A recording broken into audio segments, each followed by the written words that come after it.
propose d'accueillir Olivier Guillauzoïc de Météor, et lui va nous parler un petit peu d'optimisation trop du budget, parce qu'on se doute bien que demain, voilà, post-Covid, il va falloir faire des compromis, des trade-offs, et l'idée c'est de ne pas se tromper, d'utiliser la data justement pour aller cibler les personnes au bon endroit. Juste avant de te passer la parole, je vous invite à aller dans l'onglet sondage, donc troisième onglet à droite, avec une petite question de la part de Météor. En tant que consommateur, lequel de ces 4 points vous concerne le plus? Et on va les aborder tout de suite avec Olivier. Olivier, je t'en prie. Oui, écoutez, merci beaucoup pour cette présentation. Alors, Météor, juste rapidement, donc on est une société qui est basée à Lille, dans le Nord, spécialiste de la data depuis bientôt 8 ans. Voilà, avec une couverture au monde, notamment avec notre centre de service. Alors, l'idée aujourd'hui, c'est de vous présenter vraiment deux points de vue, comme on vit tous, effectivement, une période Tu peux me laisser, par contre. assez exceptionnel, on va dire. Le point de vue client, donc c'est pour ça que ce petit sondage a été fait aussi. Et après, donc ça, c'est une remontée de nos experts data qui travaillent au quotidien avec nos clients. Et le point de vue marque. Donc, d'un point de vue client, les attentes post-Covid, alors post-Covid, on va dire même Covid tout court. Donc, c'est des attentes de réassurance sociale, locale et digitale. On va les détailler et après, on verra avec vous les 4 enjeux des marques tels que nous les accompagnons aujourd'hui au quotidien. Donc, ces attentes en termes de réassurance, c'est aussi d'abord la sécurité sanitaire, mais quelque chose qui nous a pas mal frappé, c'est que les clients étaient aussi très intéressés pour savoir ce que faisaient les marques, les annonceurs pour leurs propres collaborateurs. On a un confrère qui s'appelle Thierry Spencer, vous connaissez peut-être déjà, qui a beaucoup travaillé sur la symétrie des attentions. Je pense que c'est vraiment très important à prendre en compte. Donc, les clients que nous sommes tous, on pense bien entendu à notre propre santé, mais aussi à la santé de ceux qui sont, on va dire, un petit peu au front, notamment dans le secteur du retail. Donc ça, c'est quelque chose qui est vraiment très important. Et dans le contenu, on le voit d'ailleurs dans les derniers slides de Marianne, on voyait notamment sur le site, effectivement, les employés, les collaborateurs Noroto avec des visières. Donc ça, c'est un point qui est extrêmement important par rapport à la réassurance. La partie sociale, alors on a effectivement besoin de se retrouver, de se réunir, de renouer du lien social. C'est sympa, on a pour beaucoup découvert des applications multiples de visio, mais rien ne vaut la rencontre physique et l'échange. Alors, par rapport à ça, effectivement, la donne, on le sait, le Covid est un game changer sur tous les aspects, que ce soit économique, mais effectivement comportementaux. Donc, quelles vont être effectivement les interactions, les usages? Néanmoins, on le sait, le besoin de se retrouver est toujours là. Donc, quels vont être l'appareil d'un point de vue contenu, on va dire la production qu'il va falloir réaliser pour régénérer peut-être du trafic sur des points de vente physiques, si tant est que ceux-ci puissent répondre effectivement à tous les besoins en termes sanitaires que nous avons vus juste avant. Donc, réassurance d'un point de vue sanitaire, besoin de social, après quand même 55 jours de confinement, c'est du jamais vu quand même. Enfin, toujours les attentes côté client, côté consommateur que nous sommes tous, et encore une fois, ça sont des remontées aussi que nous avons des études, on vous a mis les sources que l'on a pu effectivement lire, mais aussi des remontées de nos propres clients. Les attentes, c'est le local, réenracinement des actes de consommation dans le local. On le voit, nous-mêmes, Météor, dans la région lilloise, on accompagne des commerces pour justement leur permettre d'activer le click and collect. Ça a été très dur pour les commerçants actuellement. Donc, le Covid a été une formidable opportunité en forme de transformation digitale, si je puis dire. Les produits locaux, c'est une étude Kantar du mois dernier, passé de la 7e raison d'achat à la 4e raison d'achat. Donc ça, c'est pas anodin. On le voit donc dans les aspirations consommateurs, c'est de besoin de réenracinement et puis de traçabilité, véritablement, qui vont être extrêmement importants. Voilà, donc réassurance sociale locale, toujours pareil d'un point de vue consommateur. Parmi les études, nous, ce qu'on a remonté, effectivement, c'est digital. Certains ont un peu rigolé en se disant ce qu'aurait pu être le confinement il y a 20 ans sans Netflix, sans Internet. Néanmoins, comment le digital, une fois passé cette période de confinement, va nous permettre effectivement, toujours en lien avec le premier point de réassurance, notamment sanitaire, eh bien de limiter les contacts, de limiter la propagation du virus. Donc là, effectivement, Amazon avait une certaine avance sur la partie Amazon Go, notamment la boutique sans caisse. On a de plus en plus de libre service. On a vu l'application avec des features de la RATP qui ont accéléré le mouvement sur le sujet. Et toute la partie paiement qui reste un pain point quand même dans la partie expérience client en général. On a essayé de doter l'irritant et encore plus rapidement avec un seuil qui passe de 30 à 50 euros pour le paiement sans contact depuis le 11 mai 2020. Donc voilà, donc il y a un petit sondage qui a lieu juste sur la partie sondage si vous voulez y participer vous-même en tant que consommateur. Nous, c'est vraiment les 4 points que l'on a pu voir. Donc nous, pour information, on travaille au niveau monde avec des marques comme Clarins, on travaille aussi avec des sociétés comme Radio France, on est multisectoriel. Étant dans le Nord et à Paris, on a une très bonne connaissance aussi du retail. Maintenant, justement, les enjeux pour les marques. Donc, ça, c'est ce qu'on va un petit peu échanger avec vous sur ces 4 points. Donc, on a vu toute la partie qui était plutôt liée aux attentes consommateurs que nous étions, et maintenant, les enjeux. Alors, tout à l'heure, effectivement, Emmanuel nous disait, les budgets ne vont pas être exactement les mêmes. L'autre jour, le directeur général de TF1 disait que les postes publicités avaient diminué de 50%, c'est pas anodin. Donc, on va avoir le besoin d'agilité, de reporting, de KPI au quotidien et de réallocation des budgets sur de la pertinence. Donc, ce qu'on peut lire, c'est que 86% des marketeurs estiment que la crise va changer durablement leur entreprise en termes d'organisation. On a pu le voir. 2/3 considèrent que leur communication ne sera plus la même qu'avant. On va voir pourquoi. Et 60% pensent que cette crise peut jouer un rôle d'accélérateur, des transformations en lien avec la responsabilité sociale et environnementale, qui est une grande aspiration et des consommateurs et des citoyens aussi que nous sommes. Donc, alors, tu dis bien et de la transformation digitale, parce que j'ai quand même l'impression qu'il y a une grosse accélération là, des projets e-commerce ou des projets data qui étaient un peu restés dans les cartons chez certains qui d'un seul coup ont l'air de repasser en priorité numéro 1, quoi. Oui, et je dirais qu'il y a même une priorisation dans ces priorités.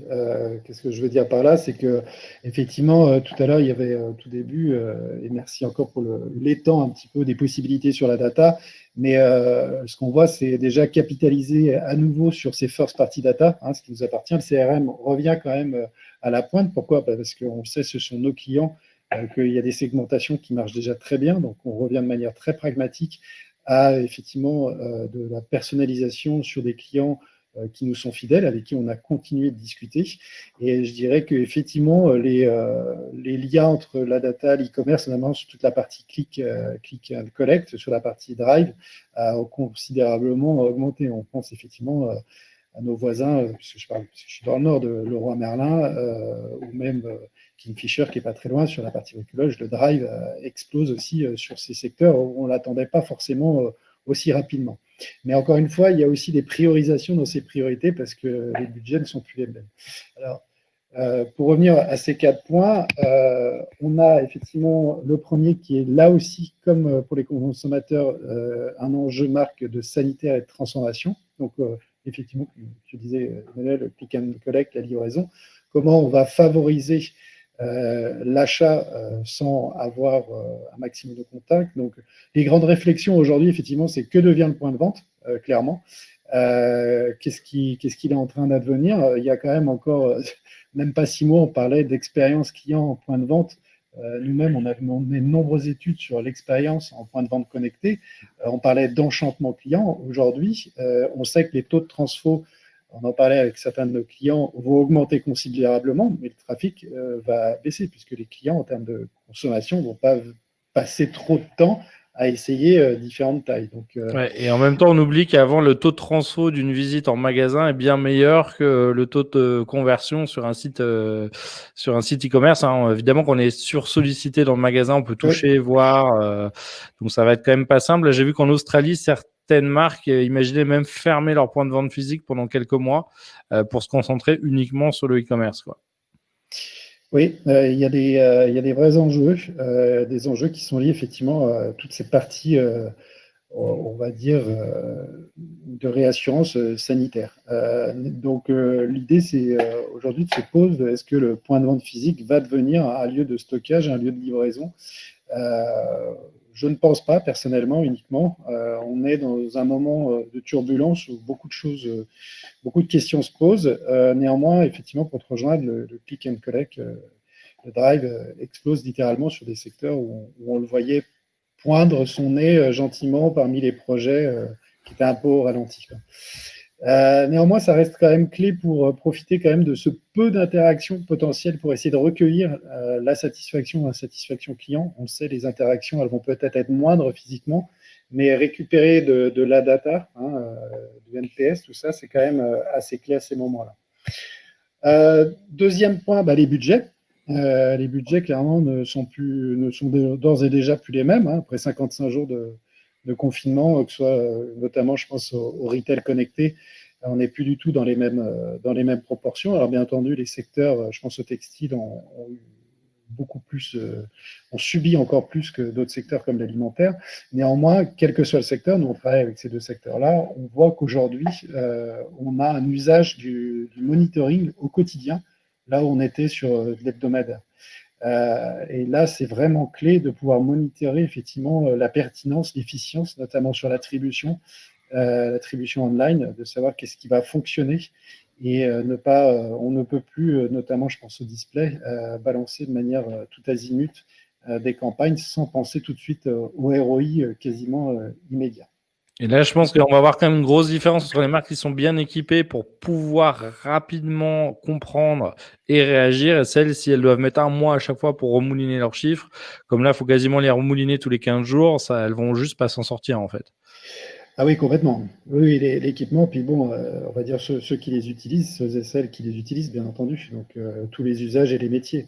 Après, il y a des solutions, je ne vais pas prêcher pour ma paroisse, mais on peut toujours déléguer ça. Néanmoins, effectivement, au-delà de la délégation, il y a la culture du chiffre et la culture du KPI, pour le coup. Et c'est vrai que les pure players, par exemple, là-dessus, sont quand même les plus affûtés, quoi qu'on puisse en dire.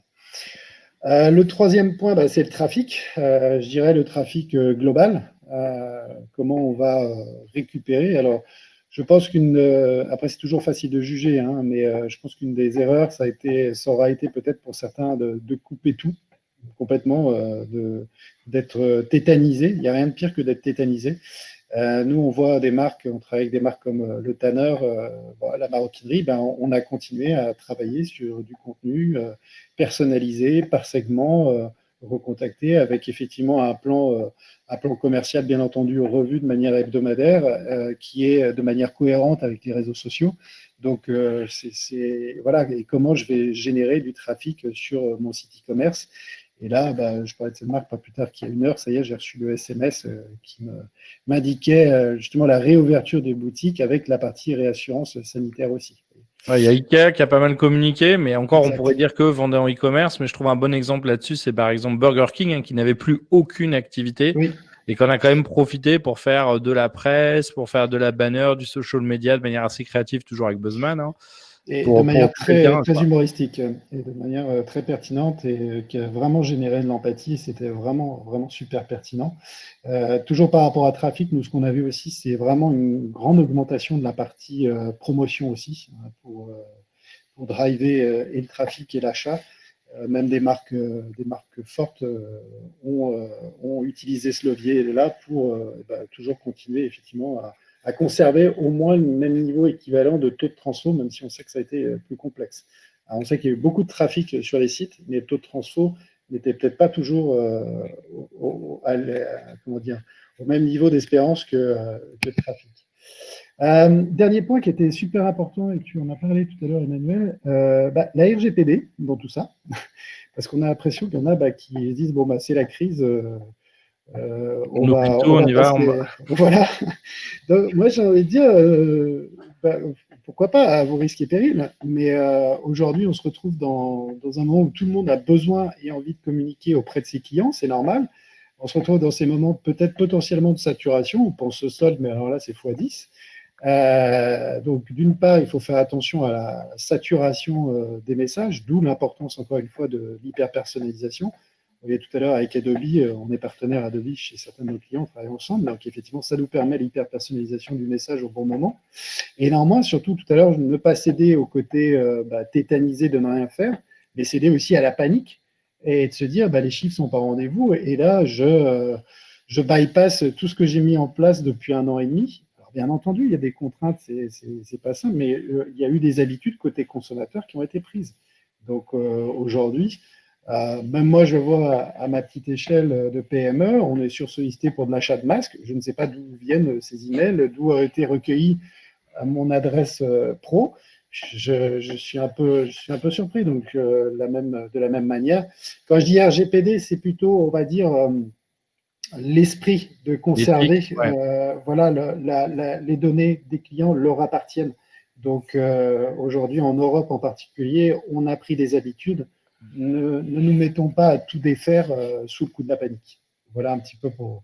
Ouais, mais ce qui rappelle quand même l'importance, entre autres pour les marques fabricantes qui avaient l'habitude de se faire distribuer, de ne pas avoir de first party data, de ne pas avoir récupéré les contacts clients et d'avoir même de programmes CRM, même si elles ne vendaient pas en direct. Bon, déjà, c'était une erreur, mais pas vendre en direct et pas avoir de data client, là, ça devient vraiment compliqué puisqu'on ne peut même pas les informer sur, je sais pas, les mesures de sécurité ou pourquoi pas lancer du e-commerce si on est obligé de le faire, quoi. Oui, complètement. Et là, encore une fois, je sais qu'il y a pas mal de nos confrères là, dans le chat et je les salue au passage. Il y a des vrais sujets. Quand je parlais de repriorisation des enjeux data, la first party en fait partie, sans faire de jeu de mots, mais là, on peut se poser la question, effectivement, des projets qui étaient plus liés sur la third party.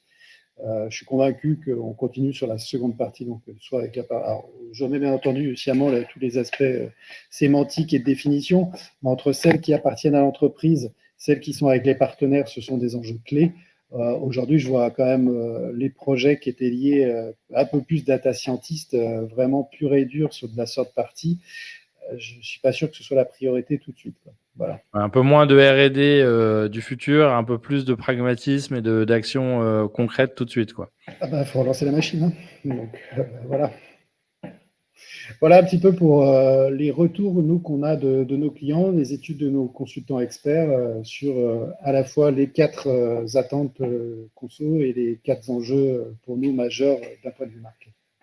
Merci beaucoup, Olivier. On va essayer de récupérer Marianne et Sébastien, voilà, s'ils veulent bien nous rejoindre sur scène pour finir avec un petit Q&A du temps qu'ils arrivent.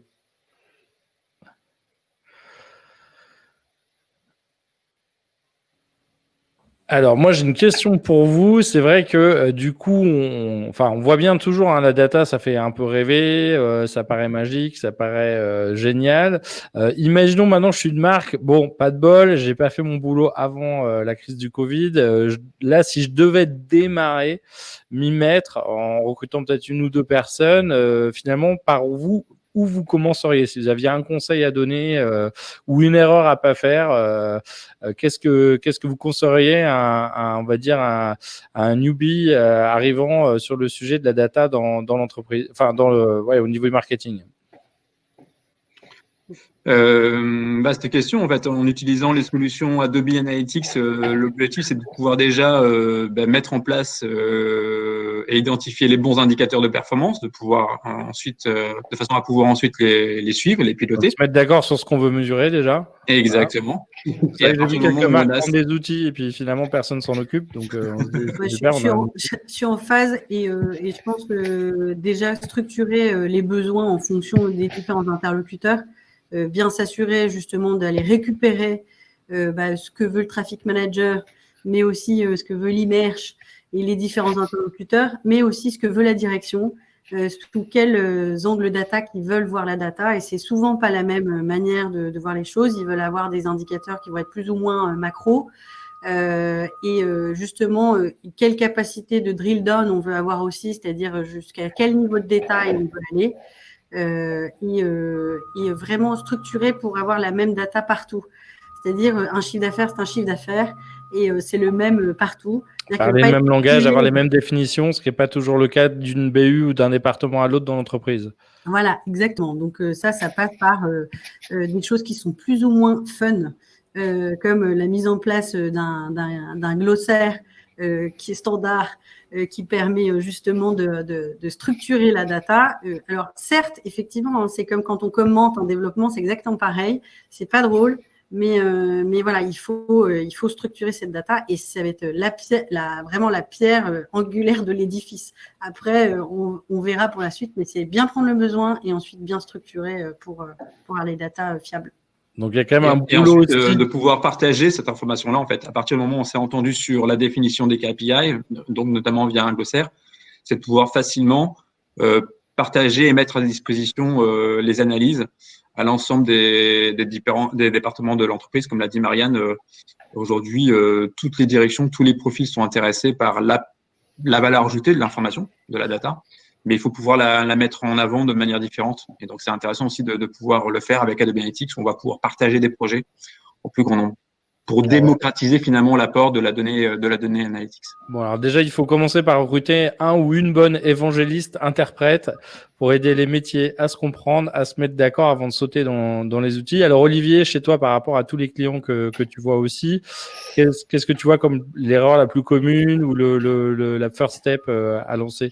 Là, juste pour peut-être repositionner les choses, on parle bien entendu de B2C. On se positionne quand même plutôt sur un secteur B2C, parce que après, c'est vrai que si on est dans le B2B2C ou du B2C, enfin bon, bref, du coup plutôt dans le B2C. Moi, je dirais encore, je vais partir du sentiment. C'est d'abord pas partir dans la panique. Parce qu'effectivement, c'est pas au moment où on est hospitalisé qu'on se pose des questions sur son alimentation, si je puis me permettre. Hein.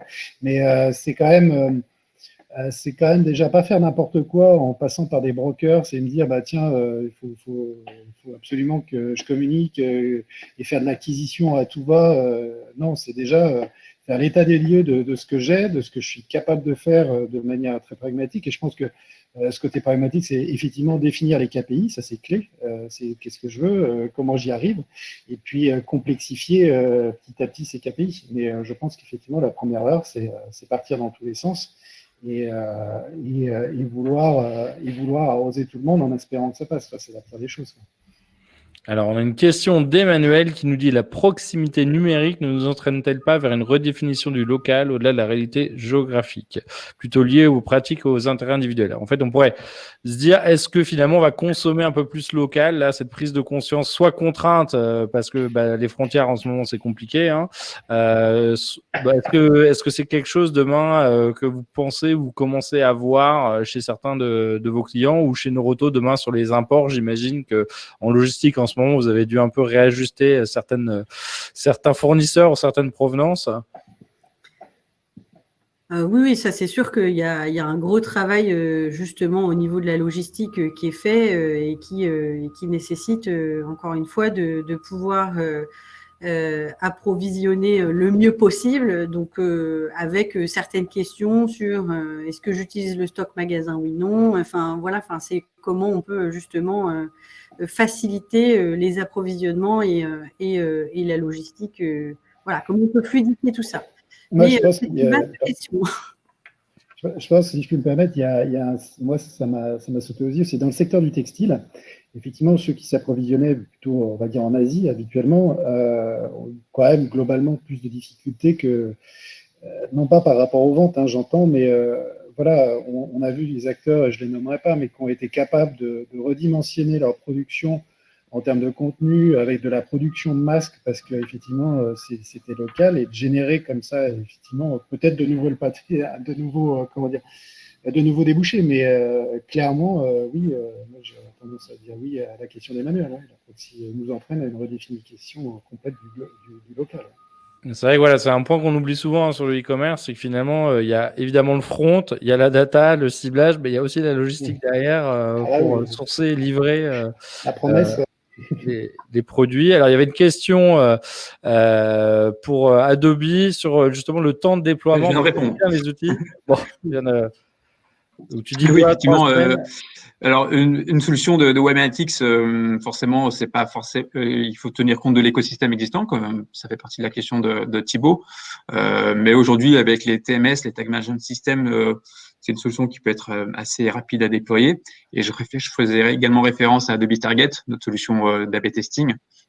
Et aussi, en termes de déploiement, ça peut être assez rapide. On va rajouter une surcouche JavaScript sur le site web et ça permet ensuite à nos clients de pouvoir commencer assez rapidement à mettre en place leur première campagne d'A/B test ou de personnalisation. C'est-à-dire proposer des contenus spécifiques à des segments d'internautes. Ouais, puis je pense que par rapport à la question qui disait est-ce que c'est trop tard pour cette crise, je pense qu'au-delà de la crise, de toute façon, pas mesurer les choses, c'est pas une bonne idée. Donc je pense qu'on a quand même Oui. tous besoin d'un analytics, crise ou pas, pour. Crise ou pas, ouais, il faut y aller. Et alors justement, les déploiements chez Noroto, ça se passe comment? Vous avez une Digital Factory en interne? C'est uniquement avec des SS2I ou des partenaires, des intégrateurs externes ou... Non, en fait, tout est effectivement en interne. Donc, on a. C'est devenu core business, quoi. Ouais, c'est ça, exactement. Donc, C'est une mode du Nord. Hein. C'est vrai, hein, on ne se change pas. Mais oui, tout est en interne avec des équipes développement qui vont maintenant, qui étaient très silotées digital ou non, et là avec justement des applications qui commencent à être digital et magasins, enfin en tout cas qui commencent à se désiloter.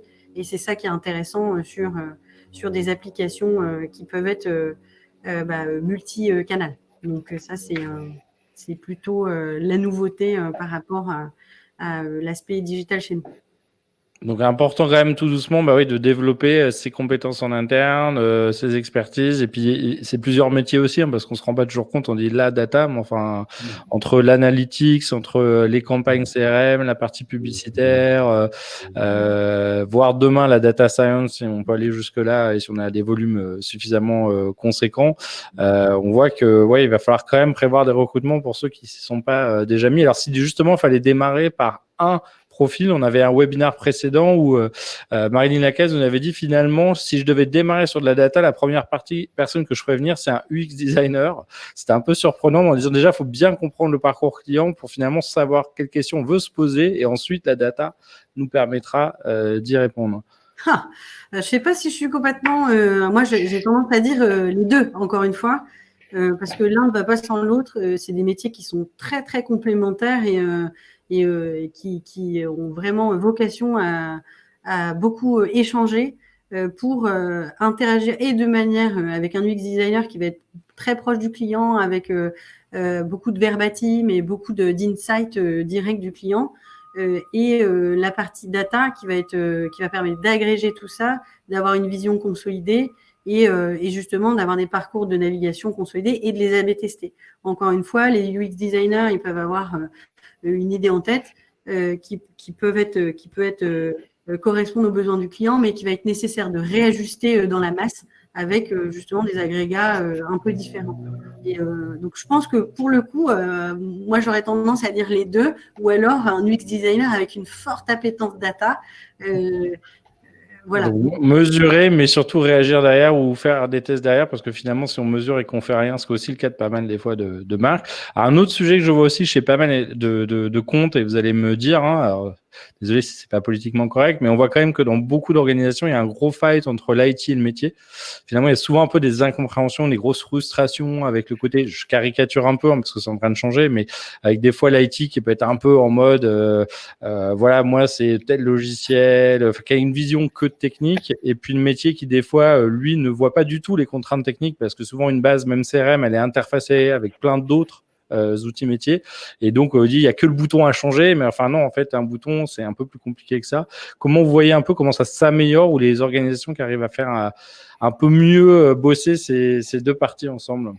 Ouais, c'est quand même amusant cette question, parce que moi il y a 16 ans j'ai fait partie de l'équipe qui a lancé la carte fidélité Carrefour, enfin on était nombreux avec Accenture.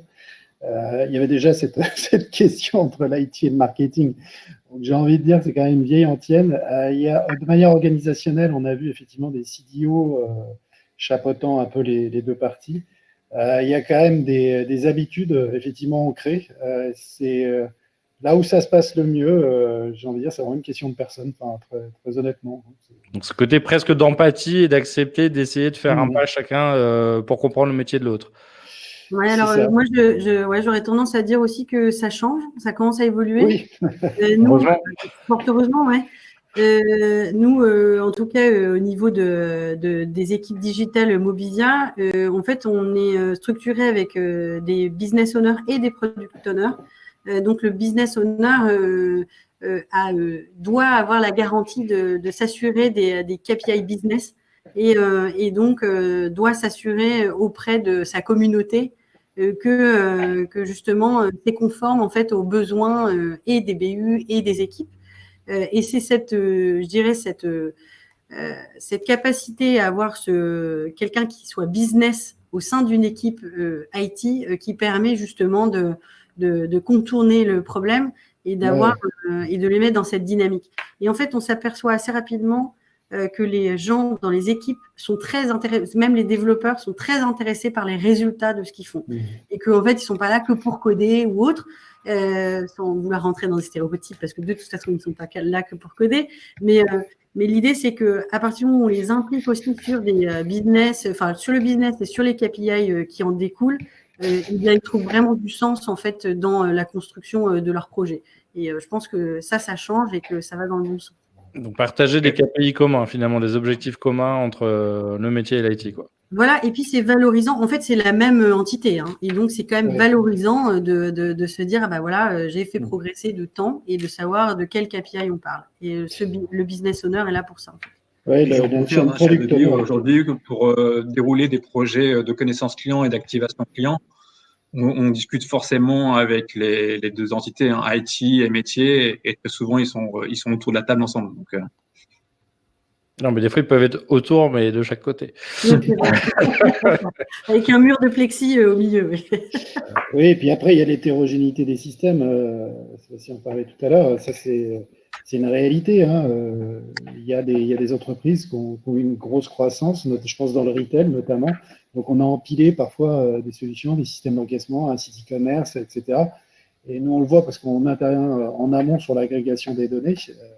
L'IT hérite aussi d'un passif. Hein, si je peux le legacy qui n'est pas toujours up-to-date, et puis la multiplicité des fois des technologies différentes, plus ou moins compatibles, ou avec des versions plus ou moins compatibles à travers le temps, quoi. Exactement. Ok, un grand merci pour ces insights, pour ces échanges, et moi je vais vous dire à très bientôt, j'espère in real life dans quelques semaines ou quelques mois. Merci encore à Meteor, à Noroto, à Adobe, et nous on va vous donner rendez-vous pour la suite, pour nos prochains webinaires. Donc demain on parlera de gouvernance data, puisque avant d'aller la déployer, l'exploiter, déjà il faut la piloter. Donc on verra comment on fait ça demain. On parlera d'intelligence collective jeudi, donc au niveau RH et organisation et management.